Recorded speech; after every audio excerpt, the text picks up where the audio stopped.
Shalom semuanya. Semua kita diberkati. Boleh saya lihat tangan yang diberkati Tuhan? Kita berikan tepuk tangan sekali lagi buat Tuhan Allah kita. Haleluya. Waduh, ini Joshua hebat banget dia ya. Itu ada pepatah Cina ngomong itu apa? Burung di udara pun bisa dirayu ini jatuh ke bawah dia turun. Saking manisnya mulut dia ya.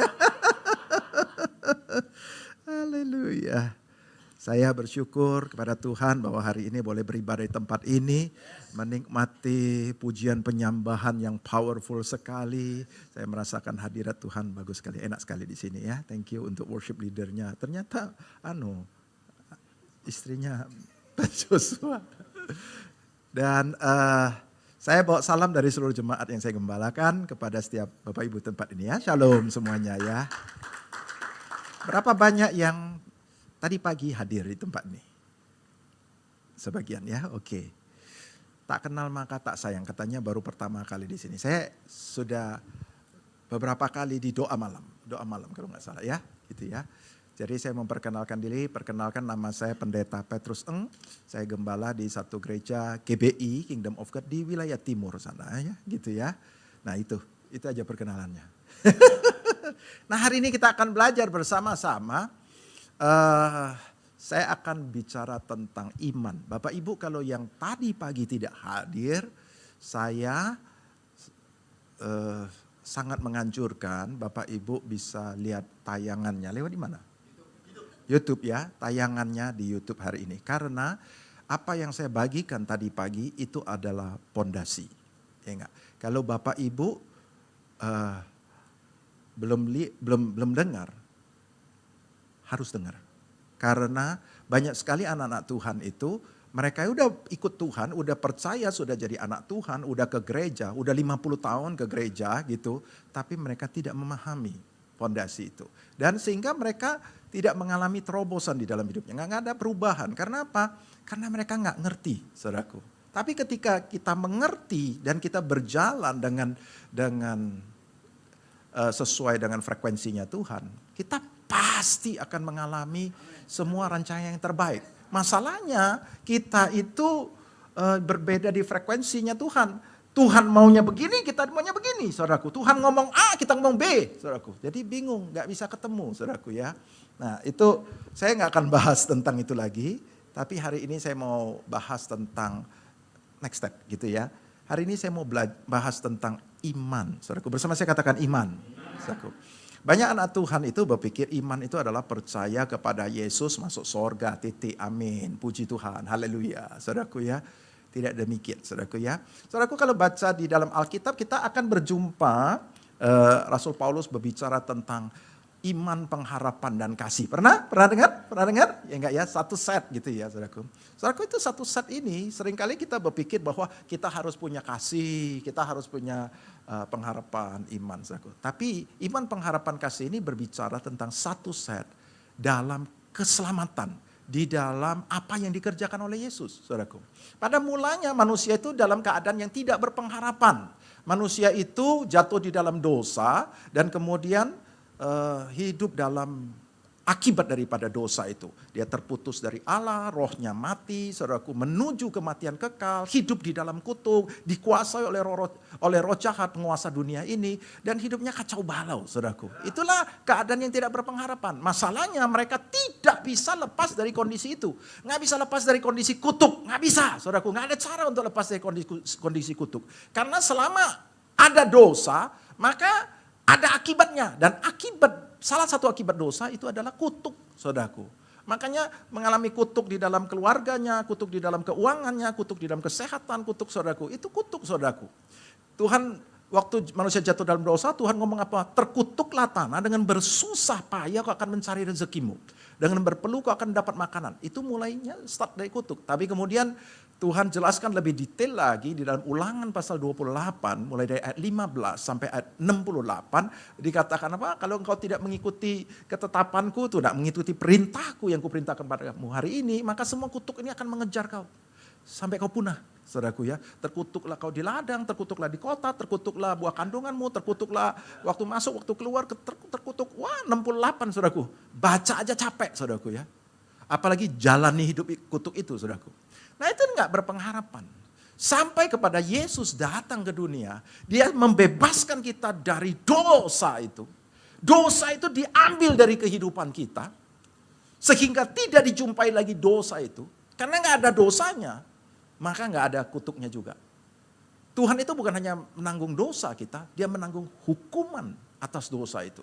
Yesus menanggung kutuk tersebut. Yesus menanggung semua akibat daripada dosa. Dia tanggung pada tubuhnya yang tidak berdosa. Sampai kepada kematian itu tadi. Masuk ke dalam kerajaan maut, saudaraku. Dia tanggung semuanya, saudaraku. Supaya kita tidak perlu tanggung lagi. Yang mengerti katakan amin. Jadi kita tidak perlu menanggung kutuk itu lagi. Kita tidak perlu menanggung salah satu kutuk termasuk sakit penyakit, termasuk kutuk keuangan, kutuk kemiskinan, kutuk kegagalan, kutuk kegilaan, kutuk perceraian, kutuk kemandulan, kutuk, saudaraku. Itu semuanya itu sudah ditanggung oleh Yesus. Enggak ada lagi yang perlu kita tanggung. Yang mengerti katakan amin, saudaraku. Maka keadaan yang tidak berpengharapan itu menjadi berpengharapan. Oleh karena kasih Yesus. Karena kasihnya, saudaraku, kalau sudah baca di dalam 1 Korintus pasal 13, kasih adalah, ya enggak, kasih adalah ini, itu saudaraku. Yang ditulis kasih itu adalah agape, saudaraku. Ini bukan hanya sekedar kasih, tapi kasih agape, kasih yang tidak bersyarat, kasihnya Yesus. Kasihnya Yesus itu menutupi kesalahan. Kasihnya Yesus itu mengampuni. Kasihnya Yesus itu semua yang dicatat itu adalah kasih Yesus, saudaraku. Kasih yang memberikan kepada yang berkorban, yang memberikan kepada kita kehidupan yang baru. Yang tidak berpengharapan menjadi punya pengharapan. Jadi kita perlu mengerti akan kasihnya. Saya hari ini nggak bahas tentang itu, oke? Karena itu satu sesi lagi. Dan kemudian setelah kita tahu, kita mengerti apa yang dikerjakan Yesus dalam kasihnya itu melalui kematiannya, muncullah yang namanya pengharapan.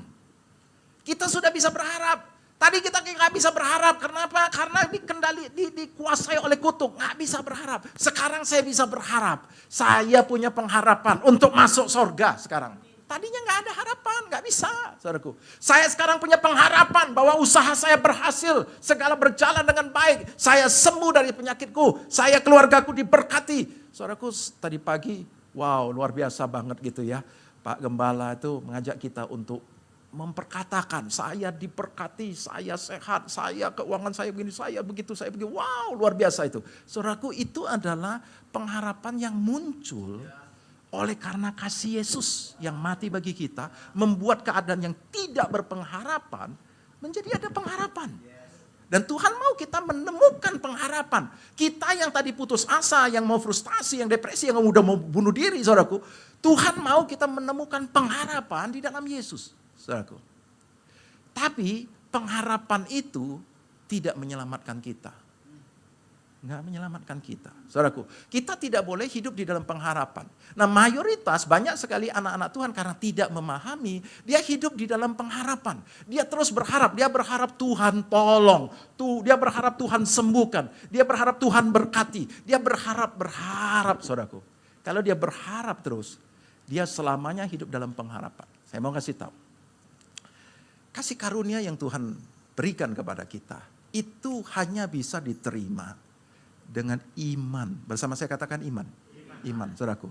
Jadi pengharapan itu tidak menyelamatkan kita. Kita berharap, muncul pengharapan bahwa saya akan bisa mengalami ini, saya akan bisa begitu. Tapi itu baru pengharapan, saudaraku. Dan kita harus meraih semua apa yang Tuhan sediakan pada kita itu dengan iman. Bukan pengharapan. Pengharapan tidak memberikan kepada kita. Kita bisa berharap sampai kita mati pun, ya enggak, dan kita tidak menerima. Karena pengharapan tidak memberikan kepada kita apa-apa. Dia hanya muncul karena apa yang dikerjakan Yesus. Karena kasih Yesus ada pengharapan. Karena kasih Yesus yang tidak berpengharapan kehidupan itu menjadi berpengharapan. Ya enggak? Ketika kita menemukan pengharapan oleh karena kasih Yesus, kita akan meraihnya dengan iman. Sampai sini yang mengerti katakan amin. Nah, saudaraku, kita akan mulai, ya enggak? Tadi itu kan hanya intro ya supaya ini. Mari kita lihat. Saudaraku, Ibrani 11 ayat 6 katakan demikian. Tetapi tanpa iman tidak mungkin orang berkenan kepada Allah. Saudaraku, tahu nggak bahwa iman ini munculnya di dalam perjanjian baru. Di dalam perjanjian lama, nggak ada. Coba saudara ketik itu iman di dalam Alkitab elektronik saudara, di dalam perjanjian lama, nggak muncul, 0, saudaraku. Tetapi waktu saudara ketik iman di dalam perjanjian baru ada 155, saudaraku. Ada banyak sekali. Setiap kitab itu mengajarkan kita tentang iman. Yesus mengajar ke kita tentang iman. Sehingga kita bisa bedakan antara perjanjian lama dengan perjanjian baru. Di perjanjian lama, Tuhan mengajarkan kita, begini bunyinya kira-kira perjanjian lama. Haruslah kau begini, haruslah kau begitu. Jangan kau begini, jangan begitu. Betul saudaraku? Kalau saudara baca perjanjian lama, bunyinya adalah jangan begitu dan harus begitu. Artinya itu menekankan kepada perbuatan kita harus begini dan jangan begitu. Sesuai dengan ketetapan yang Tuhan sudah tetapkan. Tetapi di dalam perjanjian baru, nggak ada pelajaran seperti itu. Yesus tak pernah mengajarkan kita haruslah kau begitu dan janganlah kau begitu, saudaraku. Yesus mengajarkan kepada kita untuk kita memiliki iman, saudaraku. Yesus mengajarkan, kenapa kau bimbang, kenapa kau tidak percaya, kenapa kau takut, kenapa tidak percaya, kenapa kau tidak percaya, ya enggak? Kalau kau punya iman sebesar biji sesawi saja kau dapat memindahkan gunung, saudaraku. Saudaraku, sampai kepada Ibrani mencatat bahwa tanpa iman tidak mungkin. Dengarkan baik-baik, tidak mungkin. Nggak ada jalan. Nggak ada akses kepada Tuhan. Waktu kau tidak punya iman, kau tidak berkenan kepada Allah. Saudara menangis-nangis kepada Tuhan. Tuhan tolong, Tuhan aku sudah tidak kuat lagi. Tuhan tolong. Dan itu tidak menolong kita. Tidak mengubah hidup kita dengan aliran air mata. Mau kita berpikir Tuhan menampung air mataku dalam kirbatnya. Dia akan tolong. No, itu perjanjian lama. Dengarkan, perjanjian lama itu karena kita belum dimerdekakan oleh Tuhan. Tadi pagi saya menjelaskan ada dua hal yang membuat roh Tuhan ada di dalam diri kita. Yang pertama, tidak ada dosa. Yang kedua, ada roh Allah. Waktu Yesus mati bagi kita, dia memberikan kepada kita rohnya. Dan dia mengambil semua dosa itu. Sehingga Tuhan tidak menjumpai dosa dalam diri kita. Tuhan alergi berat dengan dosa. Dia alergi berat, dia gak bisa dekat. Tapi karena dosa itu semuanya diambil oleh Yesus. Maka nggak ada dosa dan ada rohnya. Dan Tuhan tinggal di dalam diri kita. Nah saudaraku, dan ketika Tuhan tinggal dalam diri kita, ada sesuatu yang luar biasa. Allah pencipta semesta alam itu tinggal di dalam diri kita. Keren nggak saudaraku? Dulu nggak bisa, di dalam perjanjian lama nggak bisa. Tuhan pengen tinggal di tengah umatnya, tapi nggak bisa. Karena manusia masih belum dibebaskan, masih hidup di dalam dosa, masih dalam cengkeraman dosa, dan dia alergi sama dosa. Dia cuma bisa tinggal dekat. Dia minta Musa buat tabernakel, Musa buat bait Allah, saudaraku, dia tinggal di ruang maha kudus dan hanya boleh imam besar saja yang masuk situ. Saudaraku, imam besar pun kalau dia dalam keadaan tidak benar, dia akan disambar Tuhan mati. Saudaraku. Makanya imam besarnya perlu diikat sama tali, dikasih lonceng, saudaraku. Waktu dia masuk ke dalam, kalau sampai loncengnya nggak bunyi lagi, udah disambar Tuhan mati. Karena dia nggak benar. Tuhan nggak bisa kalau ada dosa, nggak bisa, saudaraku. Tapi waktu Yesus mati, Alkitab mencatat bahwa tirai yang memisahkan bait Allah, yang memisahkan tabur ruang maha kudus dan ruang kudus, saudaraku, itu terbelah. Dan sejak saat itu Tuhan tidak tinggal di ruang maha kudus, Tuhan tinggal di dalam diri kita. Firman Tuhan katakan, tidak tahukah kamu bahwa tubuhmu adalah bait Allah. Roh Allah tinggal di dalam diri kita. Roh Allah pencipta semesta alam tinggal dalam diri kita. Itu maksudnya apa, saudaraku? Maksudnya, saudaraku, dulu di dalam perjanjian lama, kalau saudara baca cerita-cerita perjanjian lama, manusia cuma bisa berharap pertolongan Tuhan. Setiap kali mereka mengalami masalah, mereka akan datang pada Tuhan. Tuhan, tolong Tuhan, Engkaulah Allah yang besar yang bisa melepaskan umatmu. Tuhan, tidak ada yang seperti Engkau. Wah, saudaraku, baik itu Yosafat lah, Hizkia lah, Daud lah, siapapun lah itu. Ya enggak, itu semuanya, Yosua lah, Gideon lah, semua gitu. Itu semuanya mengandalkan pertolongan Tuhan yang dari luar. Bukan di dalam. Amin. Dan mereka tidak bisa, tidak punya power. Mereka adalah manusia yang tidak mempunyai kuasa. Tidak punya daya sama sekali. Mereka adalah orang yang berdosa. Anggap? Tapi ketika mereka bersandar, berharap kepada Tuhan, dan Tuhan menginginkan mereka untuk berseru kepada Tuhan, mengandalkan Tuhan, jangan mengandalkan kekuatan sendiri. Andalkan Tuhan, maka aku akan menolong engkau. Kalau kau berseru kepadaku, engkau akan menemukan aku. Saudaraku, itu perjanjian lama. Tapi belum perjanjian baru, bukan begitu cara kerjanya. Cara kerjanya adalah dengan iman. Sebab apa? Yesus sudah memulihkan, saudaraku, kalau nggak ini, bagian ini, harus lihat tayangan yang tadi pagi, fondasinya di situ. Yesus sudah memulihkan semua keadaan kita, saudaraku. Dia sudah membereskan urusan dosa dan akibat dosa. Termasuk kutuk itu sudah tidak ada lagi. Jadi karena nggak ada kutuk lagi yang mengikat kita, saudaraku. Kita sudah dibebaskan dari hukum dosa dan hukum maut, saudaraku. Nggak ada lagi bagian itu yang mengikat kita, yang akan memperbudak kita. Tapi yang masih ada adalah setan. Setan adalah penguasa dunia ini. 1 Yohanes 5 ayat 19 dikatakan bahwa dunia berada di bawah kuasa si jahat. Dunia ini tadi diciptakan untuk manusia. Manusia yang berkuasa.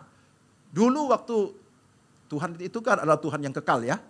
Miliaran tahun sebelum Tuhan menciptakan dunia, Tuhan sudah eksis. Ingat, miliaran tahun sampai pada hari dia mau menciptakan manusia.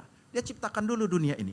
Dia ciptakan langit dan bumi. Dia ciptakan cakrawala, dia ciptakan air, dia ciptakan semua bintang, benda-benda penerang, dia ciptakan tumbuhan, binatang, dia ciptakan semuanya. Dia ciptakan untuk siapa?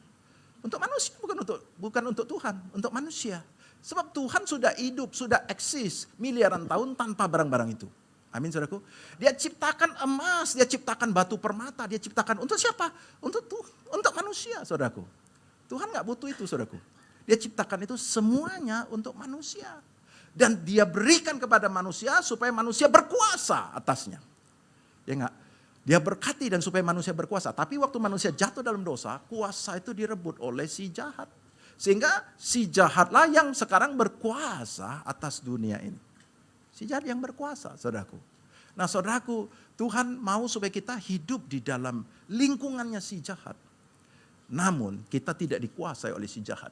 Sebab Alkitab mencatat bahwa kita sudah dilepaskan dari kerajaan kegelapan dan pindah kepada terangnya yang ajaib, saudaraku. Kita sekarang adalah warga kerajaan sorga, saudaraku. Kita bukan lagi warga kerajaan dunia. Kita tinggal di dunia tapi kewarganegaraan kita adalah sorga, saudaraku. Dan iblis tidak berkuasa atas kita.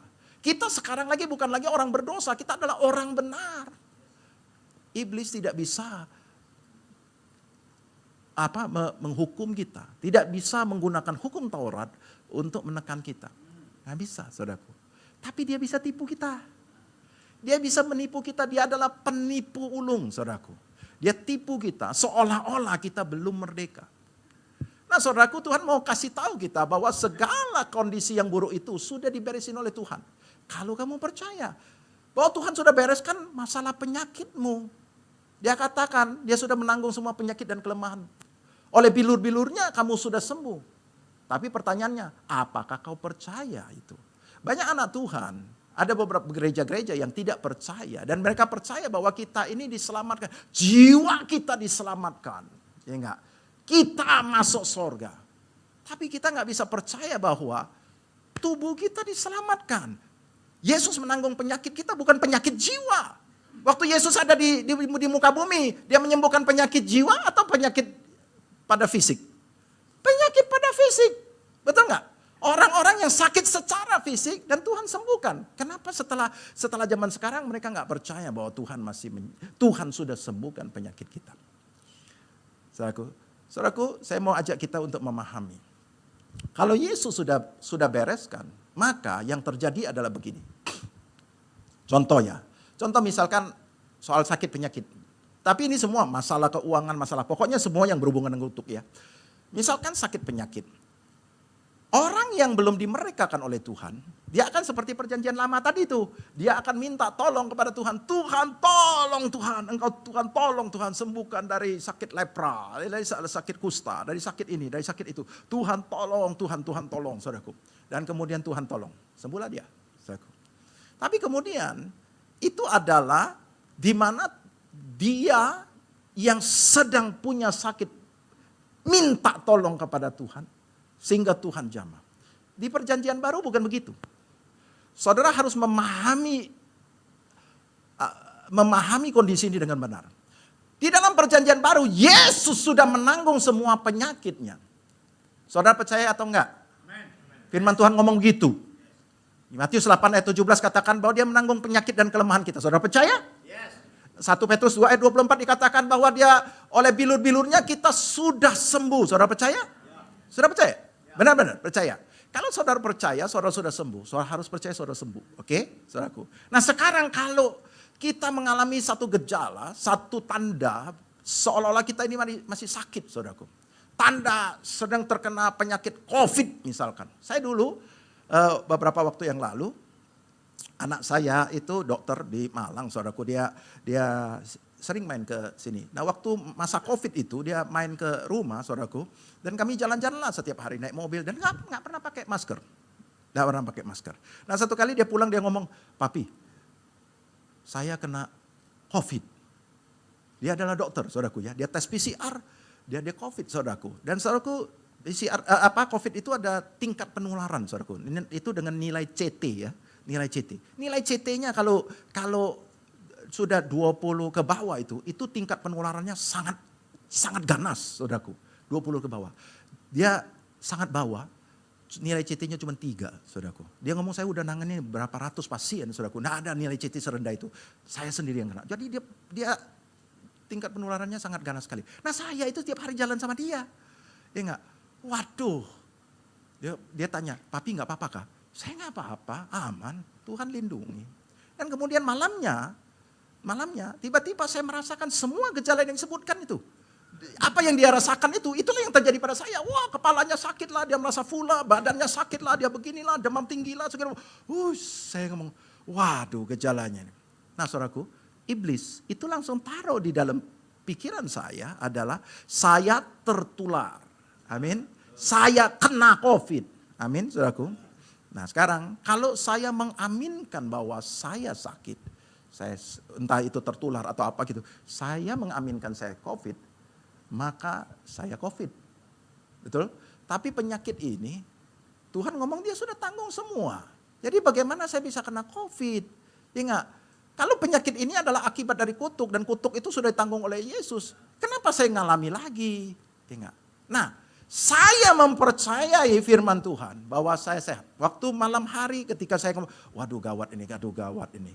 Saya ini, iman saya sudah ini kepercayaan saya itu sudah berubah. Saya menganggap diri saya kena itu. Tetapi waktu malam hari tiba-tiba Tuhan bangunin saya. Jam 12 malam Tuhan bangunin saya.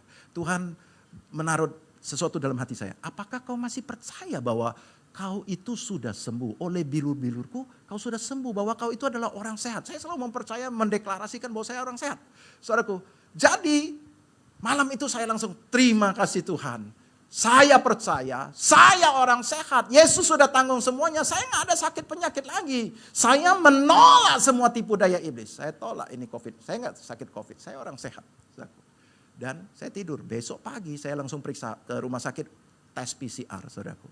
Saya sehat. Dan sejak itu dan langsung semua gejala itu yang panas lah, yang inilah, yang itu nggak ada lagi, saudaraku. Nggak ada lagi. Satu kali saya lagi baca buku sore hari gitu, saya lagi baca buku, tiba-tiba jantung saya seperti diremes. Saya langsung terguling. Saudaraku, apa yang saya pikirkan dalam otak saya langsung, mati aku kena jantung, serangan jantung. Saudaraku, saya ketakutan. Saya serius. Saya ini manusia juga gitu ya. Saya takut mati, saudaraku.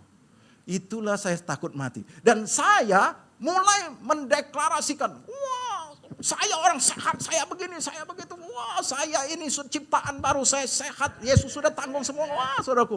Ya enggak, tapi masih sakit. Udah 10 menit, masih sakit. Saudaraku, apa yang terjadi? Saya duduk diam, saya mulai tenang, saya tanya Tuhan apa yang terjadi? Dan kemudian Tuhan tiba-tiba ngomong sama saya, apakah kau masih percaya bahwa aku sudah tanggung penyakitmu dan oleh bilur-bilurku kamu sudah sembuh. Oh Tuhan, terima kasih Tuhan. Saudaraku, apa yang terjadi? Roma 10 ayat 9 dan 10 dikatakan bahwa dengan hati orang percaya dan dibenarkan. Dan dengan mulut orang mengaku dan diselamatkan. Saya itu mulut saya begitu cepat. Saya mengaku, saya deklarasi, saya sehat, saya mulut saya. Tapi hati saya penuh dengan ketakutan. Penuh kekhawatiran. Saya takut mati. Dan itu menghancurkan iman saya. Amin. Seperti Petrus yang sedang berjalan di atas air. Dia berani mengambil satu langkah pertama keluar dari perahu. Tanpa takut tenggelam di langkah pertama itu iman namanya. Itu percaya. Tapi ketika dia sedang berjalan, dia merasakan tiupan angin itu. Dan dia takut. Waktu dia takut, imannya hilang.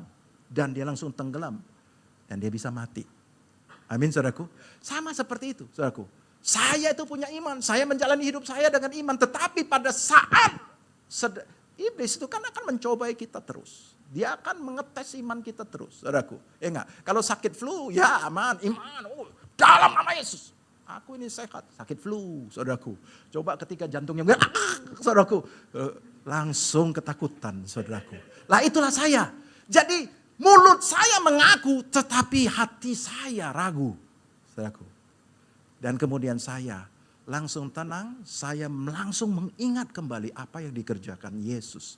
Dia tanggung semua hukuman itu. Dia disiksa, dicambuk, ditinju, dimahkotai duri, ditombak, semuanya itu kan untuk menanggung penyakitku ini.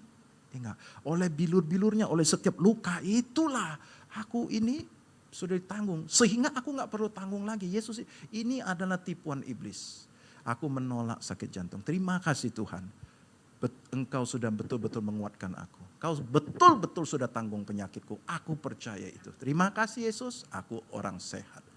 Dan saya pengen berbaring sejenak, saudaraku. Waktu saya berbaring sejenak, maksudku mau istirahat 10 menit, saudaraku. Tiba-tiba kebablasan, setengah jam baru terbangun. Begitu saya terbangun, saudaraku, nggak ada lagi gejala. Sampai hari ini saya nggak pernah mengalami sakit itu lagi. Nggak ada sakit jantung, nggak ada gejala, nggak ada sedikit pun, saudaraku. Saya sehat sempurna, saudaraku. Nah ini adalah iman. Iman itu adalah ketika kau mempercayai apa yang dikerjakan oleh Yesus. Dan tanpa iman tidak mungkin kau berkenan kepada Allah, saudaraku. Kenapa kita harus berjalan dengan iman ya? Mari kita lihat pertama, saudaraku. Roma 1 ayat 16 sampai 17.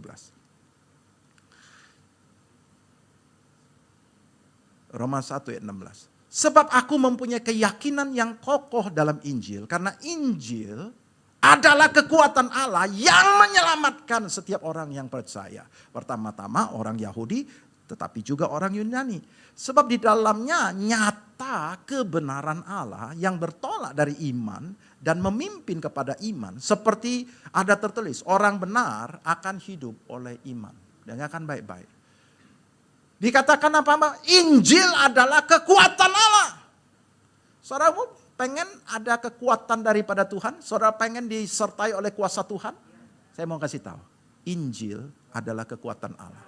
Kalau saudara pengen mendapatkan kekuatan Allah, saudara harus tahu itu ada pada Injil. Injil itu apa? Injil adalah bagaimana Yesus menebus hidup kita, melepaskan kita dari dosa dan memberikan kepada kita hidup yang baru dan rohnya yang baru. Saudaraku, amin saudaraku. Nah itu adalah Injil. Peristiwa bagaimana Tuhan menebus, mengubah hidup kita dari yang tak berpengharapan menjadi kembali seperti waktu Tuhan menciptakan manusia pertama kali. Itulah proses, itulah adalah kabar baiknya, Injil. Amin saudaraku. Saudaraku, Injil itu adalah kekuatan Allah. Yesus telah membebaskan kita. Kalau kau mengerti Injil itu, dikatakan apa? Sebab di dalamnya, di dalam apa? Di dalam Injil itu nyata kebenaran Allah. Kebenaran di mana Tuhan sudah membebaskan kita. Ingat, Yohanes 8 ayat 31 dikatakan apa? Kalau kau tetap ada dalam firmanku, maka kau adalah muridku. Dan kau akan mengetahui kebenaran. Dan kebenaran itu akan memerdekakan kamu. Saudaraku, saudara merdeka itu karena setelah kau mengerti kebenaran. Waktu saudara baca firman Tuhan dan saudara tidak mengerti, saudara belum merdeka. Waktu saudara baca firman Tuhan dan kemudian saudara menjadi mengerti, itu menjadi kebenaran. Menjadi kebenaran. Kebenaran bahwa Yesus sudah lepaskan aku dari kutuk. Kebenaran Yesus sudah lepaskan aku dari sakit penyakit. Kebenaran Yesus sudah merdekakan aku dari kutuk keuangan, dari kutuk keluarga, dari kutuk kemandulan, dari kutuk apapun. Itu adalah kebenaran. Kita nggak mau terima lagi semua tipu daya iblis. Seolah-olah saya masih mandul. Seolah-olah saya masih hidup dalam kutuk. No! Saya menolak itu. Saya bersyukur, berterima kasih bahwa Yesus sudah lepaskan aku dari semua kutuk. Dia sudah tanggung semuanya. Aku bukan orang mandul lagi. Aku adalah orang yang diberkati Tuhan. Aku akan mempunyai anak. Aku akan mempunyai cucu. Itu adalah kebenaran. Waktu kita mempercayai kebenaran. Dan mengaminkannya. Dan kita mendeklarasikannya. Dan kita hidup seperti apa yang firman Tuhan katakan. Itu namanya iman. Amin saudaraku. Dan Tuhan mau kita supaya di dalam kebenaran kita yang bertolak dari iman. Dan memimpin kepada iman. Mulai dari start kita percaya. Bertolak dari iman. Percaya bahwa Yesus sudah mati bagi aku. Dan kemudian memimpin kita kepada iman. Semua yang sudah dikerjakan Yesus. Semua yang sudah disediakan pada Yesus. Kita mulai berjalan hari ke hari. Mempercayai itu. Dan bersyukur untuk itu. Itulah sebabnya dalam 1 Tesalonika 5 ayat 18 dikatakan supaya kita bersyukur dalam segala hal. Ya enggak? Bersyukur dalam apa saudaraku? Sebab itulah yang diinginkan Tuhan di dalam Kristus Yesus. Di dalam Kristus Yesus kita bersyukur segala hal. Kenapa? Kita bersyukur apapun masalah yang kita hadapi. Percayalah bahwa semua masalah itu udah dibereskan oleh Tuhan. Karena masalah yang kita hadapi itu rata-rata seperti akibat daripada dosa. Tapi Tuhan sudah bereskan. Tapi iblis mau menipu, dia taruh lagi seolah-olah kau belum merdeka. Jadi kita harus berjalan dalam iman. Apapun yang firman Tuhan katakan, aku mempercaya. Mulai dari Injil itu. Sebab Injil adalah kekuatan Allah. Amin, saudaraku. Kita harus mempercayai itu. Galatia 3 ayat 11. Dan bahwa tidak ada orang yang dibenarkan di hadapan Allah karena melakukan hukum Taurat. Adalah jelas. Karena orang yang benar akan hidup oleh iman. Orang benar itu siapa? Kita, orang yang benar. 2 Korintus 5 ayat 21, dia yang tidak mengenal dosa telah dibuatnya menjadi dosa. Dia tak mengenal dosa. Makanya Yesus itu bukan lahir dari keturunan Adam. Semua keturunan Adam berbuat dosa. Seperti ada satu tangki air yang bersih, kemudian dia alirin ke rumah-rumah, saudaraku. Nah aliran yang pertama itu di pipa itu, yang paling ujung sana itu, rumahnya si Adam itu, ada bangkai tikus, saudaraku. Akibatnya semua pipa-pipa yang dibawanya itu tercemar sama bangkai tikus. Makanya semua ini dosa, saudaraku. Tidak ada manusia tidak berbuat dosa, saudaraku. Nah tetapi yang di sini ini ada pipa baru, saudaraku. Yesus itu bukan keturunan Adam. Saudaraku, dia lahir dari Roh Kudus. Bukan hasil hubungan suami istri. Dan di sini tidak ada tercemar bangkai tikus. Itulah kehidupan kita, saudaraku. Nah kita menjadi orang benar. Dia yang tidak mengenal dosa ini, tidak tercemar bangkai tikus, dia tidak mengenal dosa, dibuat jadi dosa. Saudara tahu waktu Yesus disalib, dia berseru, Eloi, Eloi, lama sabachthani. Allahku, Allahku, mengapa engkau meninggalkan aku? Kenapa Tuhan meninggalkan dia? Karena semua dosa kita pindah kepada dia. Dia yang tidak mengenal dosa, Tuhan selalu menyertai dia pada saat semua dosa masuk ke dalam tubuh kita. Tubuh dia, dosa kita. Saat itu juga Tuhan meninggalkan dia. Kenapa? Karena dosa, saudaraku. Dia menanggung semua dosa kita. Dan Tuhan meninggalkan dia. Dia berseru, Eloi, Eloi, lama sabachthani. Kenapa kau meninggalkan aku? Karena dosa, saudaraku. Dan setelah itu, dia mati bagi kita. Dia menanggung semuanya itu. Saudaraku. Itu yang sudah dilakukan oleh Yesus. Kalau Yesus sudah tanggung semuanya, kita nggak perlu tanggung lagi. Kita akan berjalan dengan iman, mempercayai bahwa Yesus sudah membereskan semua masalahku. Yang diakibatkan dari kutuk, dari semua itu karena dosa. Aku nggak lagi. Aku bukan orang berdosa. Aku tidak lagi menjalani kutuk. Aku hidup dalam hidup yang merdeka. Poinnya adalah saudara harus mempercayai itu. Okay? Kenapa kita harus dengan iman lagi? Yang pertama tadi adalah karena kita orang benar. Harus hidup dengan iman, saudaraku. Ingat, iman untuk mempercayai Injil Kerajaan Allah. Yang kedua, iman itu adalah dasar untuk kita berharap. Ibrani 11 ayat 1.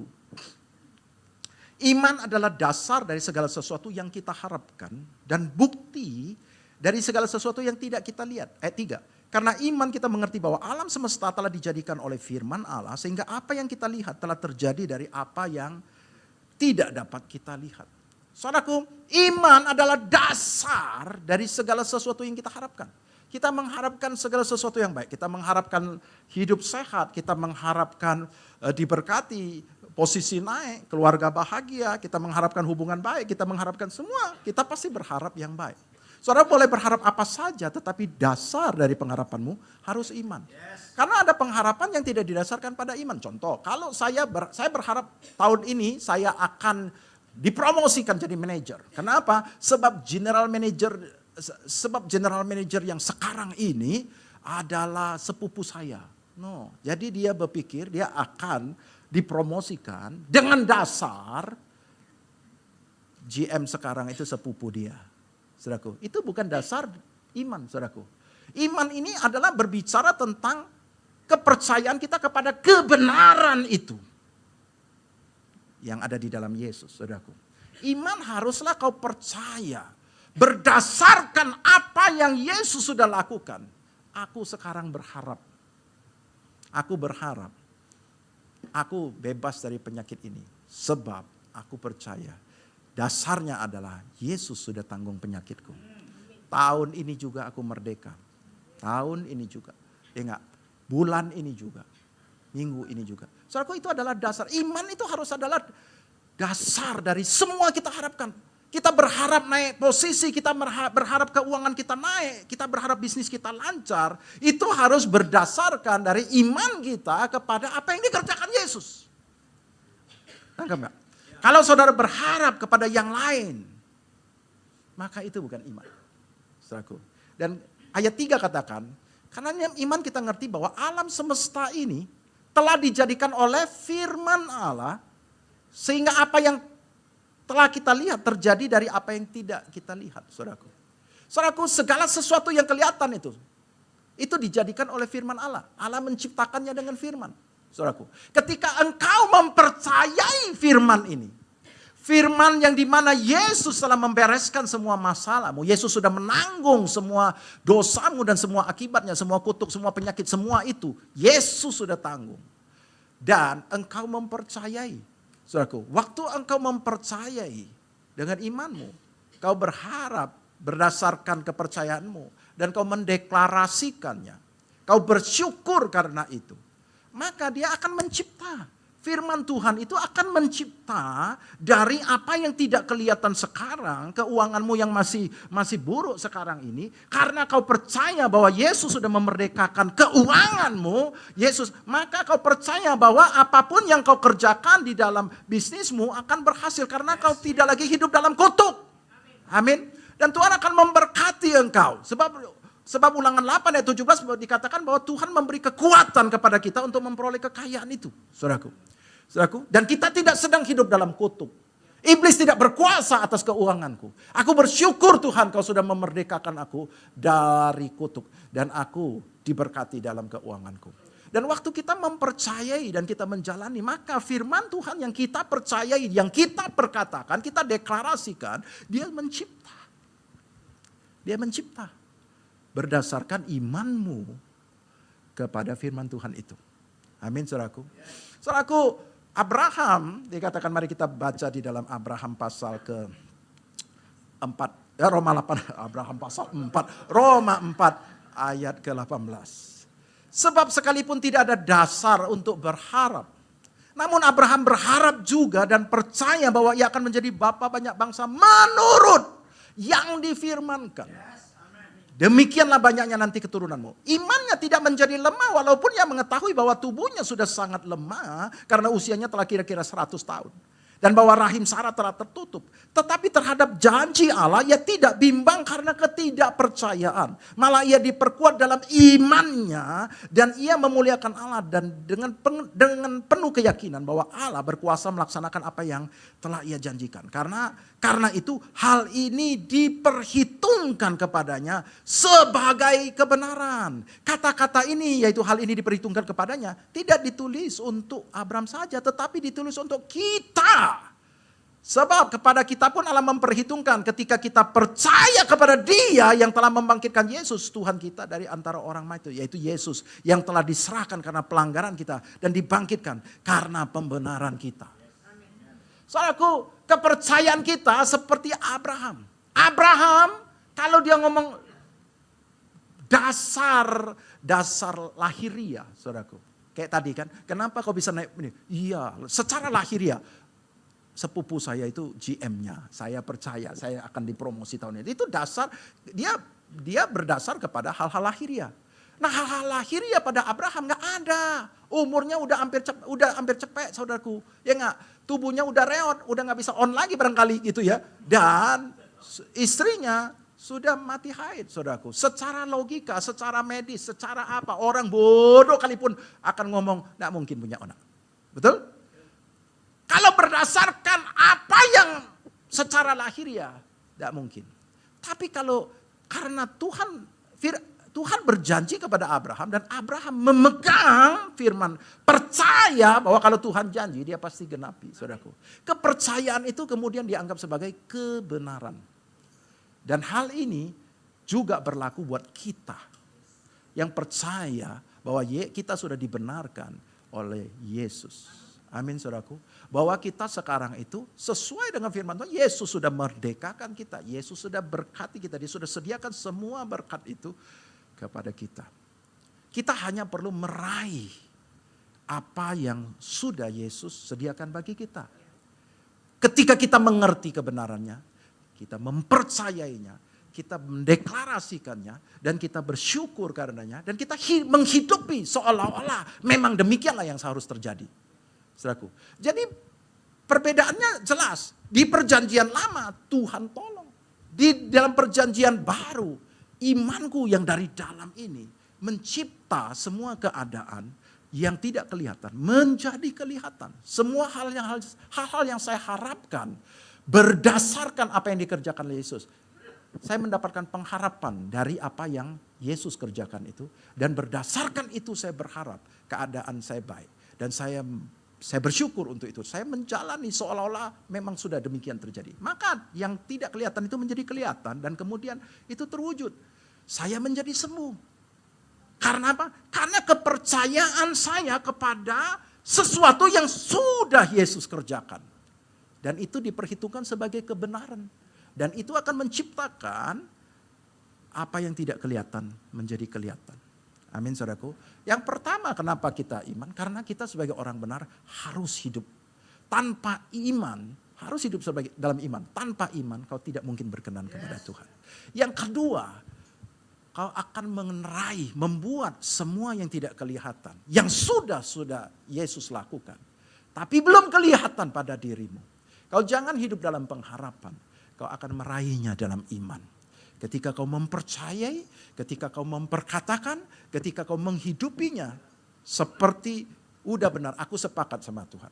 Coba bayangkan, Tuhan ngomong kau sudah sembuh. Dan kau bilang, no Tuhan aku sakit. Tuhan ngomong, kau sudah sembuh. Enggak, aku sakit. Kau sudah sembuh nak. Yesus sudah mati, udah tanggung, udah bilur-bilurnya. Kalau nggak lihat goris sekarang, wah semua sudah itu. Itulah bilur-bilur itu. Nah, kalau lihat itu, itulah yang menyembuhkan kamu. Enggak, aku masih merasa sakit. Aku merasa sakit Tuhan. Itu nggak ada iman, saudaraku. Karena kita selalu berdasarkan apa yang kita rasakan. Iman adalah bukan berdasarkan panca indera kita, bukan berdasarkan apa yang, sebab kita hidup bukan berdasarkan apa yang kita lihat, apa yang kita rasakan. Kita hidup berdasarkan iman kita. Berdasarkan apa yang kita percayai. Kepercayaanmu itulah namanya iman, saudaraku. Kepercayaanmu yang tetap, yang ngotot, itu adalah iman, saudaraku. Abraham bisa sekali, sangat mudah sekali untuk dia putus kepercayaannya.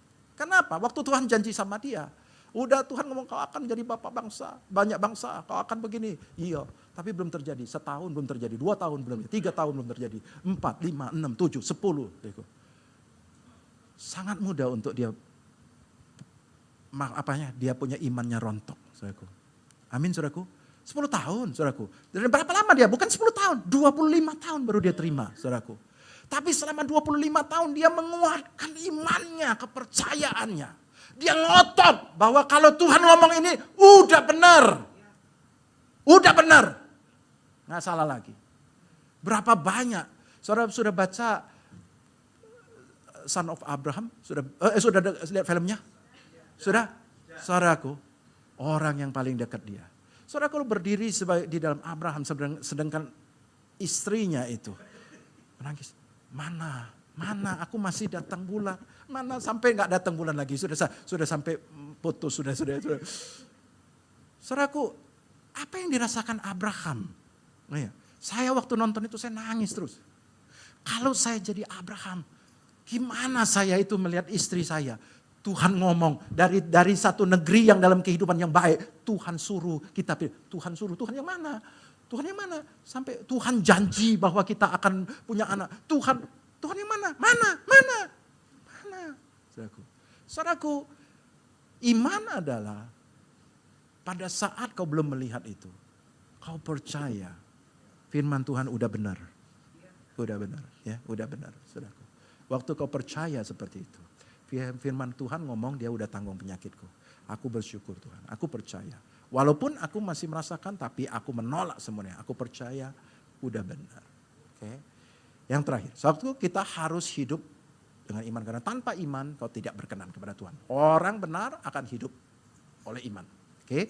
Yang kedua, iman itulah yang menciptakan. Iman itu sebagai dasar untuk kita boleh berharap. Tanpa iman, kau berharap, kau berdasarkan kepada hal-hal yang lahiriah. Dan itu tidak melibatkan Tuhan. Oke. Yang ketiga, saudaraku. Iman itu adalah untuk memadamkan panah berapi si jahat. Mari kita buka di dalam Efesus pasal 6 ayat 10 sampai 18. Dan akhirnya hendaklah kamu kuat di dalam Tuhan, di dalam kekuatan kuasanya. Kenakanlah seluruh perlengkapan senjata Allah supaya kamu dapat bertahan melawan tipu muslihat iblis. Karena perjuangan kita bukanlah melawan darah dan daging, tetapi melawan pemerintah-pemerintah, melawan penguasa-penguasa, melawan penghulu-penghulu dunia yang gelap, melawan roh-roh jahat di udara. Saudaraku, Tuhan ngomong, Tuhan pengen kita menjadi kuat. Kita ngomong, Tuhan aku sudah tidak kuat lagi, serius Tuhan. Aku betul-betul, aku gak tahu lagi apa yang harus aku. Aku udah tidak kuat Tuhan, aku lebih baik mati aja. Saudara. Tuhan ngomong, aku tahu kau tidak kuat. Kau tidak perlu kuat. Saudara. Jadilah kuat dengan kekuatanku, dengan kuasaku. Jadilah kuat. Bukan dengan kekuatanmu, kau tidak akan kuat. Jadilah kuat dengan kuasaku, dengan kekuatanku. Saudaraku, dan dia katakan apa? Ya enggak. Kenakan seluruh perlengkapan senjata supaya kau dapat melawan apa? Tipu muslihat. Kenapa tipu muslihat? Sebab iblis itu menipu. Dia menunjukkan satu tanda-tanda. Dia menyerang kita. Dia membombardir dengan kondisi-kondisi. Seolah-olah kita belum merdeka. Seolah-olah Yesus belum memerdekakan. Seolah-olah kamu masih hidup di dalam kutuk. Seolah-olah kamu ditakdirkan begitu. No. Kita itu sudah dimerdekakan. Apapun latar belakang kita boleh berbeda. Tapi masa depan kita di hadapan Tuhan adalah mulia. Adalah yang terbaik. Amin saudaraku. Hanya kita tidak mengerti dan kita menerima nasib kita. Dan kita percaya saya ditakdirkan untuk miskin. Saya ditakdirkan untuk mati muda. Saya ditakdirkan begini, saya ditakdirkan itu tipuan iblis. Kamu harus melawan tipu muslihat iblis dengan mengenakan seluruh perlengkapan senjata Allah. Apa itu perlengkapan senjata Allah? Ayat 13. Sebab itu ambillah seluruh perlengkapan senjata Allah supaya kamu dapat mengadakan perlawanan pada hari yang jahat dan tetap berdiri. Jadi ayat 14, berdirilah tegap, berikat pinggangkan kebenaran. Yang pertama kau perlu kebenaran. Tadi kita udah belajar, kebenaran tentang apa yang dikerjakan oleh Yesus, saudaraku. Yang kedua, berbaju cirakan keadilan. Saudaraku, itu bahasa Indonesianya, kurang tepat bahasa Inggrisnya. Adalah righteousness, posisimu sebagai orang benar. Saudaraku tidak pernah benar sampai kau mendapatkan kebenaran itu dari Yesus.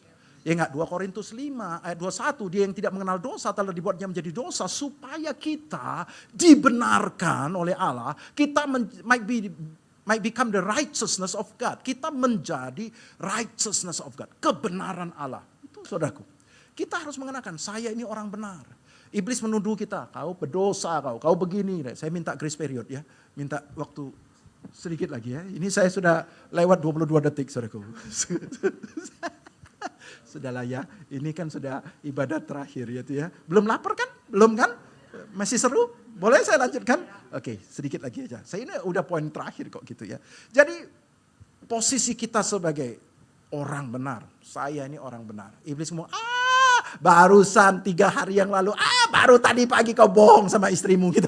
Aduh Tuhan, aku berdosa. Aduh saudaraku, saya tidak mengajarkan kita untuk hidup dalam dosa. Tetapi semua dosa kita yang lalu, yang sekarang, yang besok sampai mati, itu udah Tuhan sudah tanggung. Kalau Tuhan tidak tanggung, dia tidak bisa jadikan kamu bait Allah. Karena masih ada dosa di dalam dirimu. Tapi karena dosamu semua diambil oleh Yesus, dia bisa tinggal di dalam diri kita. Saudaraku, hari ini saya tidak bahas. Lah kalau gitu kita boleh berbuat dosa saya nanya. Saudaraku, saya akan kehilangan waktu lagi. Saudaraku, mari kita fokus di sini. Saudaraku. Kakimu berkasutkan kerelaan untuk memberitakan Injil. Injil, saudaraku, ayat 16. Dalam segala hal pergunakan perisai iman. Sebab dengan perisai itu kamu akan dapat memadamkan semua panah api dari si jahat. Saudaraku, si jahat itu mana terus. Bayangkan Bapak Ibu ya. Kalau saya ini si jahat, ini korban saya Joshua. Saya panani. Panah berapi loh. Kena dia punya lengannya. Apa yang dia lakukan? Wow, kena lengan. Cepat cabut. Wah, balut, wah segala macam. Sementara dia sibuk, saya panah lagi kakinya. Kena, aduh kaki pula, cepat balut. Wah, sementara dia itu, saya tembak lagi perutnya, saya tembak lagi. Saudaraku, kalau kau terus berusaha untuk memperbaiki kerusakanmu, mati kau sudah. Tembakin terus. Ngerti enggak? Yang perlu dilakukan adalah kita melawan si jahat itu. Tuhan suruh kita lawan. Tunduklah kepada Allah dan lawanlah si iblis. Maka dia akan lari daripadamu. Kalau kita lawan dia, kita enggak akan ini. Dan apa yang Tuhan katakan? Kau pakai perisaimu. Tangkis. Waktu dia, kau itu, sakit penyakit, tembak tangkis Yesus sudah tanggung semua penyakitku. Tolak aku menolak semua sakit penyakit. Kau nih kemiskinan. No, Yesus sudah bebaskan aku dari kutuk kemiskinan. Aku tolak semua. Saudaraku, iblis itu setiap hari dia mau memberikan kepada kita semua serangan-serangannya. Dia mau memberikan penyakit, dia mau memberikan serangan kepada keuanganmu, kepada keluargamu, dia mau tembakin terus dengan panah berapi si jahat. Saudaraku harus menggunakan perisai imanmu. Sebab Tuhan katakan dengan perisai imanmu kau dapat memadamkan semua panah berapi si jahat. Tapi yang lebih celakanya adalah orang-orang Kristen bukannya menangis, dia menerima, dia pasrah. Aduh, aku kena. Tuhan, aku sekarang sakit jantung Tuhan. Tembak lagi, tambah lagi. Sekarang tambah kencing manis pula Tuhan. Tembak lagi, aduh Tuhan kena kanker pula Tuhan. Aduh Tuhan tolong kau bertubi-tubi. Dan saudara berusaha terus mengatasi itu. Yang benar kan adalah saudara memadamkan panah berapi itu. Saudara tangkis supaya tidak kena pada dirimu. Oke, saudara harus usir dia. Makanya dikatakan kenakan ketopong keselamatan. Dan pedang roh. Saudaraku, semua perlengkapan senjata Allah ini berbicara tentang Injil Kerajaan Allah. Semua peralatannya itu adalah Injil Kerajaan Allah. Saudara, ketika saudara mengerti benar-benar akan apa yang dikerjakan Yesus, saudara bisa menolak semua serangan daripada iblis. Dan saudara berdiri teguh dan tidak terkalahkan. Karena Yesus sudah memberikan kemerdekaan. Amin, saudaraku. Jangan biarkan iblis menyerang kita terus dan kita pasrah dan yang kita lakukan adalah kita menangis di hadapan Tuhan. Tuhan tolong kau lihat penderitaanku makin bertubi-tubi. Tuhan kau lihat Tuhan. Dan Tuhan kenapa kau tidak campur tangan? Tuhan kenapa kau izinkan? Tuhan kenapa? Tuhan kau kejam. Tuhan, kalau kau nggak tolong, aku janji mulai dari hari ini nggak ke gereja lagi, nggak ada Tuhan-Tuhanan lagi. Aku sudah capek, aku udah doa, air mataku udah 3 ember. Saudaraku, kita berjalan dengan cara yang salah. Tanpa iman, kau tak berkenan ke hadapan Tuhan. Kau harus hidup dalam iman, Kau harus menciptakan keadaanmu berdasarkan firman yang janji yang sudah diberikan. Dan kau harus melawan tipu daya iblis. Amin, saudaraku. Mari kita